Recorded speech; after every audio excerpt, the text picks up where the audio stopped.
You were talking, Thakur, as if in the form of a riddle. To say explicitly, what would be the new policy for people's mobilization? We are children of the same mother, this earth. We must keep that in mind and proceed on. Whatsoever we may have to discuss and decide, what should lead us to our new policy? Political and religious issues ought to be treated as personal matters, and as such should be observed within our own confines. We won't interfere. For a comfortable living, it must be obligatory to maintain order and discipline in the multiple affairs of life to ensure peace and harmony on our way ahead. If we stick to this resolve, there would be no scope for any differentiation or division based on class or creed, rich or poor. Just as equality prevails in the cremation ground, so also there will be equality in our rights of a common shelter on this earth. If the foundation is safe and strong, the structure will also be safe and nice. Unfortunately, the track we tread upon is not strong enough. As a result, things are crumbling down and problems are multiplying. Patriots we have had a galore. Many a leader has appeared on this land, but the problems continue as before, with no sign of any settlement. Each and every drop of water is mighty enough in the rainfall. Likewise, each individual in the society is rich enough in his or her leadership quality, but it remains unutilized. Maybe that a single drop of water won't quench even a dust particle, but when the drops come down in a shower, the land is flooded by the united and collective flow of rainwater. In the case of our leadership question too, leadership must not be allowed to go astray as a single unit of power. When the units combine into a force, it will sweep over obstacles and problems. The garbage all around us will be swept away. The dirt will be cleaned out. Again, there will be plenty of crops, blessed by sufficient rains and sunshine. Unfortunately, the atom-like leadership capabilities have failed to unite into a formidable strength, but they drop out for want of sustenance. Clashes between individuals over the claim of leadership is robbing the entire country of its strength and potentiality. Fortunately, however, the vistas of nature have not been affected by such crippling debility. Clouds float overhead as usual. Light and air continue benevolent service all around. These functional elements are not far away from this living world. There has not been any contamination. Otherwise, there would have been no end to our misery. In the domain of nature, the spirit of discipline and peace in coexistence prevails unchecked. There is no question of status between different elements of nature. All are functioning well, each in its own way. But the scene is deplorable in the existing situation in our society. Clashes between rival interests happen on all fronts around us. None of us are free from the evil of such clashes. This has led to an inevitable situation of classification. Division follows dispute. The huge solar system is everlasting over our head. Countless planets and subplanets are rolling freely. They are so huge in number that even if we may be able to count heaps of dust particles, we won't be able to count the planetary bodies numerically. Although they belong to a vast assembly, there is no dispute or incoherence among them. Each one is roaming on the earmarked tract. Often there is storm in nature, but that's the prelude to new creation. Whenever heat is generated in the air, by nature, the heat-affected air will vacate its place and move further up, and the vacuum will be filled in as cool air rushes in. This happens due to mutuality. There would be no quarrel. But in our own society, storms may arise in mood, but very soon that will result in quarrels and clashes. Look at the sun, the vast mass of fiery strength. Nature also knows that unless there be water, it won't be possible for it to puff up clouds. Likewise, there is interrelation between the floating clouds and the mountains for rains and the soil for crops. The soil is in the need of light and breeze and such other materials to help germination. Thus all have to seek the support of the sun.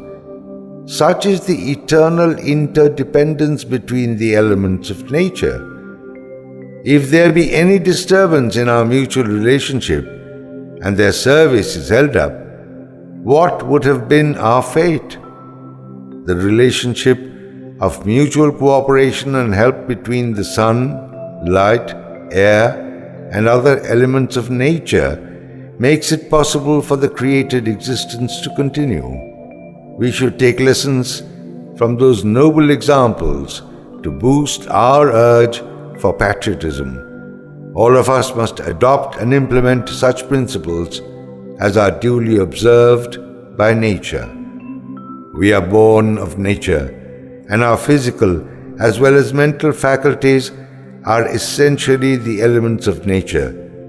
Then we must not be lacking in qualities like emotion, sincerity, and selflessness found in nature.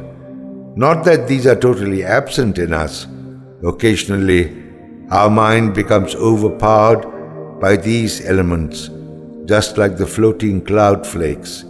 Yet, there would be no shower only because the individual units of leadership among us have failed to unite and yield beneficial service. Some lessons from history in my school life come to my mind. Emperor Akbar received a confidential report from his trusted lieutenant in Bengal, purporting that people there, each one of them, were like fiery sparks, and the risk of an uprising was a certain possibility. Akbar advised him and his colleagues to devote themselves to the assigned duties. People in Bengal were known to be prey to their own individual sense of pride and vainglorious self. Therefore, it won't be possible for them to unite into a common force to be dealt with. So, there was no reason to be worried on that count, he assured them. The same tradition continues even today, I find. Each individual in the society feels he would be the best captain, and as a result, a spirit of intolerance rules supreme, brushing aside the scope for a common front. They could create wonders had they been able to join hands for a noble common objective. I am not speaking of any politics, nor am I blaming any particular class or nationality. Those are the common trends coming to my mind. Presently, my observations are confined only to the Bengalis. The main sore here is the air of ego and self-importance that stands on the way of comradeship. Rather, it sows the seeds of endless disputes. It will be futile to blame the government, nor will it be of any good by accusing the people at large for the lapses. I regret that conscience is at fault, because conscience in men is not asserting itself in protest of the situation which is degrading, as if conscience in us is lying totally dormant, and that's the pity. But Thakur, won't there be any remedy? I have repeatedly asserted that we must study the instances found in nature and follow the same course if we really want any remedy. One shining example, I may say, is the sun's rotation. It's a common sight that the sun sets in the west every evening just to peep up again with the early rays in the morning. People go to sleep at the fall of dark and rise up again as soon as there is early morning sunshine and light. That is the essence of the sun's message to us, darkness and light. Light you may find dormant in darkness too. If the sun is lying there inside all of us, we have to kindle it up without any respite, so that we won't falter in the dark. Ways to find remedies of the ills will be transparent by the light emanating from energy, knowledge, consciousness, etc., always in play inside us. Thinking precisely, you will agree that the sun itself is never a participant in the twin processes of setting down and rising up. The sun is free from the process. This play we have to see as a result of the earth's own rotation. Ever at rest is the sun in its own place, ever manifest. As we owe our birth and existence to the sun, we can fairly claim similar energy functioning inside us, constant and ever active. Often, we are misled by the cross-currents of situations at play around us. The remedy, however, is not very far to seek. We should rediscover the essential strength, the norms and forms that used to be always at work in our ancestors, and then endeavor to apply those in our life and activities. We have taken care to learn the lineage of the Mughal rulers, historical names of Aurangzeb, his father Shah Jahan, and his forefathers coming down from Babur through Humayun, Akbar, and Jahangir. But we are in the dark about our own lineage, the history of our origin, information about our ancestors. We feel very little urge to complete the seriatim chronology. How funny! It is all indicated the way to trace our ancestral table. We all owe our origin to the omnipresent, deathless, indestructible, and timeless self. That is the sun. The sun too has its own source of origin, that we shall discuss later on. This living world was born from the great reservoir of energy. The same energy is working in every cell, in every blood vessel of every created being. Body temperature, high and low in each case, is indicative of solar energy. The same rhythm is the pulse, the same pace in the heart we find, as in the living beings, so also in the sun. The limitless store of fiery energy is the original source of our existence here, so we can claim that the power and energy inside us must also be unlimited and immeasurable. Unfortunately, the great energy inside us is lusterless today. The battery has discharged only temporarily due to long unuse. This is due to our ignorance and negligence. Now we have to use hurricane lamps or torches instead of natural light, generated by that energy to help us in our daily life. But such unoriginal light is not as bright as genuine sunshine. Whatever may be the complications of our problematic life today, those are nothing but mere fireflies when compared to the shine of energy inside us. But alas, we are behaving like the fireflies, groping in the dark merely in search of foodstuff to appease hunger. It is a pity that we have reduced ourselves to the little fireflies. forgetting the immense potentialities inside us. We don't feel interested to recharge the emptied batteries of our energy. The Vedas constantly ask us to evoke the sun, to go to the fire, wind, water, and to seek their help. We are, really speaking, the progeny of these elemental forces. Have faith in their way of service and adopt the same in your life. Peace will then flow on all sides fluently. If we can enrich ourselves with qualities like affectionate love, energy, and heroism, genuine patriotism will then grow inside us automatically. That will guide you all to render service for the good of the country. This is no political matter. Rather, it emphasizes qualities of heart and love. That's all. You will then find thunder is followed by showers, and that's how the remedy comes about self-propelled. But it will be unwise to wait for opportunities like that, as is the habit of the chatuk rain birds. You have physical fitness, so why not make use of your good limbs for achieving the remedies you need? You must take lessons from the phenomena of nature, but that should not be the end. You should carry out the tasks following the same models. Just like recharging the exhausted battery of energy, you have to observe and take care of the signals issued by nature and complete your jobs accordingly. That's what the Vedas wanted us to do. I shall repeat now what I have told you earlier a number of times. Observe the functioning of the phenomena in nature. Harmonize yourself with nature's eternal courses.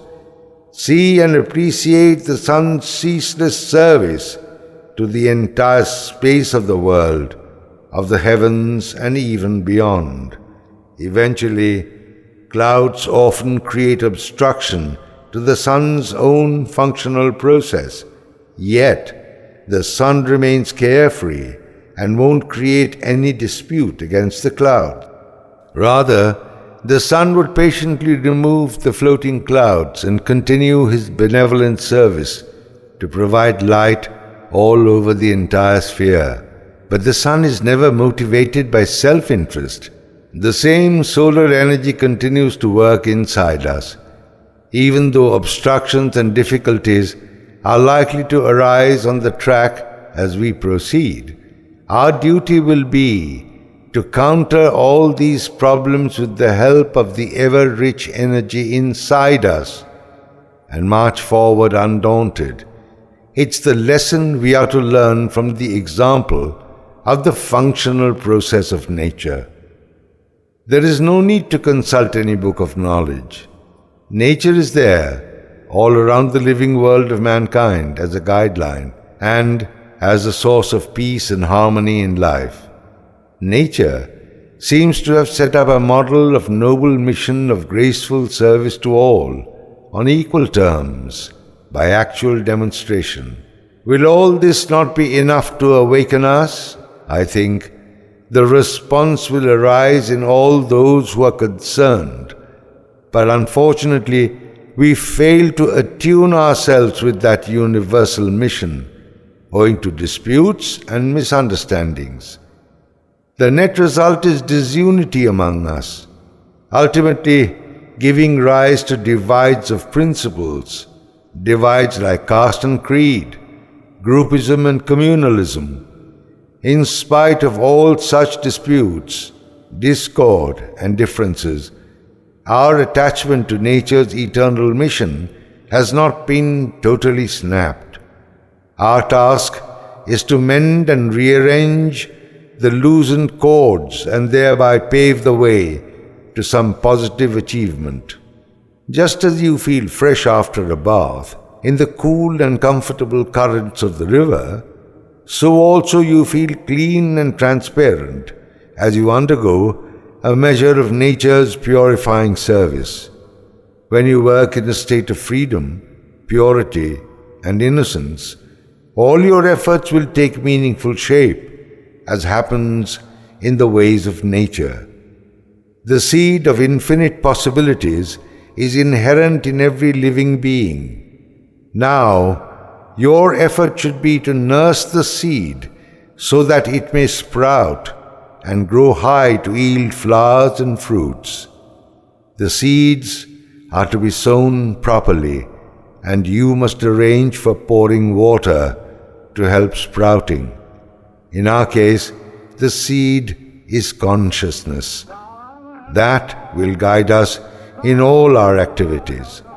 Enriched by the infinite source of sustenance, all created beings, the offsprings of nature, will develop into a harmonious and awakened entity. Ultimately, the unified resurgent strength will help the solution of multiple social problems. There will be the reign of peace in due course.